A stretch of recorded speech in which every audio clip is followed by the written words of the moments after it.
Hello, everyone. Welcome back to Fandom United. My name is Gio, and I have my second ever trailer breakdown for you here.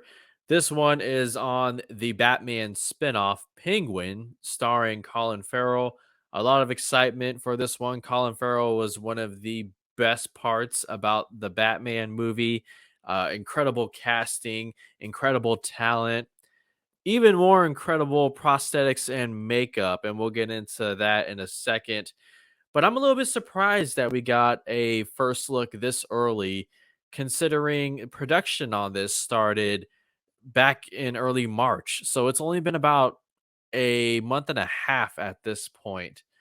The first look itself really impressed me, but it kind of reminds me of Matt Reeves and how he gave fans a memorable teaser trailer back at DC Fandom in 2020, where he was only a couple of weeks into shooting and gave us a trailer that arguably was the best one for that promotional campaign.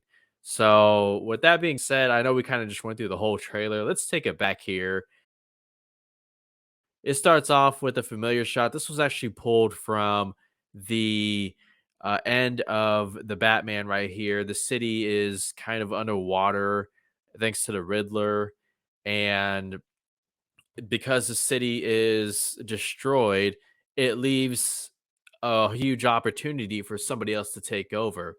Now, spoilers if you haven't seen the Batman, but Carmine Falcone, played by John Turturro, is killed by the Riddler, and that leaves a vacancy for what Colin Farrell calls the new kingpin of Gotham. Somebody's got to take over. Who's going to step up? And by the end of this series, I think it's going to be Colin Farrell's Penguin.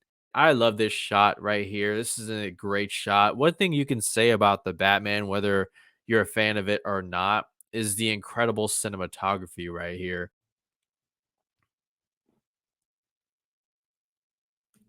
There's a quick shot right here of the makeup being finalized.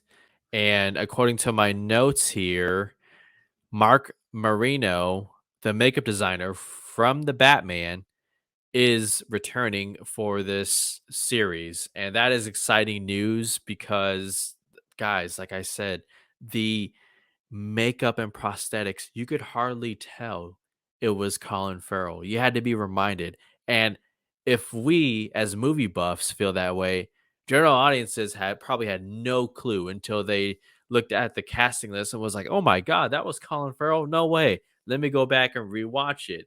And then they finally see it. I'm glad Mike is back. And like it's gonna have that consistency as far as makeup goes and prosthetics. So very exciting about that. And the fact that Colin Farrell even agreed to do a spin-off series for his character, in my opinion, is a big win for DC because, to get a guy like Colin Farrell, you got to have really good obviously source material, but also to be able to adapt something like this into max production for the small screen. It's a hard sell sometimes for these stars. Okay, now I know the landscape has kind of shifted in the past couple of years, but I still get surprised when I see these notable big Hollywood stars sign on for this. And Colin Farrell recently commented on this, talking about the series would further explore the character's awkwardness and his strength and his villainy, as well as, the heartbroken man inside. Obviously, Matt Reeves is involved as a producer. Here we have Michael Kelly, very recognizable face. Of course, he was in Zack Snyder's Man of Steel, which means obviously this takes place in the Snyderverse. I'm kidding, guys. But Michael Kelly, great talent. Love seeing him. He has a whole line of work from his filmography of the past decade and even before that as well. No word on who his character is playing yet, but he's got to be, I'm thinking, part of another mob, probably butts heads with Cobblepot himself. And here we have actress, and I might mispronounce this, my apologies, Shohreh Aghdashloo. No word on who her character is playing, but she is fourth in the cast billing for this series. So I'd have to imagine she's playing somebody important. Can't wait to find out more about her character and the fact that she can, hold so much power to the point where she's threatening Oz and trying to keep him in his place here. And, that's wow, that's a very intense shot right there. Okay. This rise to Oz's, empire won't be easy. Okay. He's going to have to get over a couple of other mob bosses who are probably thinking the same thing he's thinking. And, it's not going to be an easy road. All right, here we have Kristen Milioti as Sophia Falcone, Carmine Falcone's daughter, played by John Turturro in The Batman. This is our first look at her character.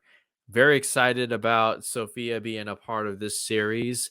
Obviously, she's going to have, some words with Oz about, what went down in the first movie. Okay, her character is in a pretty interesting place. How does she feel about the fact that Carmine Falcone was an informant in the Batman? Okay, he was a big reason why the Salvatore Maroni drug bust, which was, very, very much out there in the movie. Okay, like a lot of people were talking about, it was on TV. They talked about it during the campaign elections. Like, how does Sophia feel about the fact that Carmine was an informant? Is she upset about that? How does she see her father?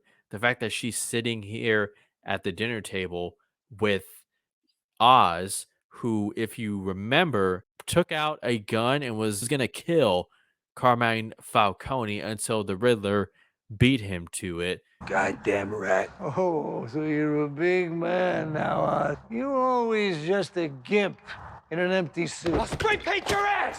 And of course, in the Batman, we learned that the Riddler was there the entire time across the street from the Iceberg Lounge.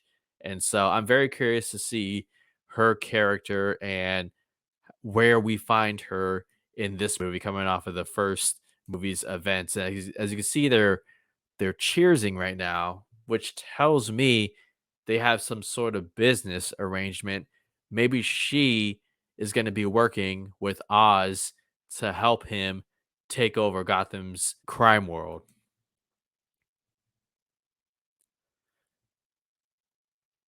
And here we have, looks like somebody who's trying to earn his keep. This is actor Renzi Feliz, and I'm gonna assume he's gonna try to prove himself and maybe one day become Oz's right hand man. This actor is from the Marvel show The Runaways. He was a part of Disney's Encanto, as well as Amazon Prime's Prime Video's The Tender Bar. And then this character right here, I'm very curious about her. Could this be Fish Mooney? Maybe. Okay, Fish Mooney. Of course, we last saw the character in the TV series Gotham. She was a former member of the Falcone crime family, and she is the owner of Mooney's nightclub. I am pretty sure this is her, but those of you in the comments, let me know. I'm very much liking the tone and feel of this series. Anthony D'Alessandro from Deadline said the footage has the look of a dark Sopranos, with Farrell playing a full-on crime boss. And as we can see from right there, he just gunned down somebody who probably tried to get smart with them, disrespected him. And yeah, I mean, talk about making a statement in just a first look trailer. And of course, this series is going to be available on Max. I'm not going to get into that whole title right there for the new streaming service. But I'm very much excited for this series. I think a lot of people are, and I love that, the studios are taking advantage of, expanding this world beyond the big screen, and giving us these spin-offs to further dive into these characters, because you can only do so much in a 2 and sometimes nowadays more common 3-hour runtime for these movies. So you guys let me know your thoughts on the Penguin trailer, the first look that will premiere on Max in 2024. What do you guys think? What are your theories? Let me know what you have to say. I appreciate your input so much, as well as your support. Hit that thumbs up. You guys are very awesome, and I appreciate all of you so much. My name is Gio from Fandom United. Until the next trailer breakdown, you guys take care.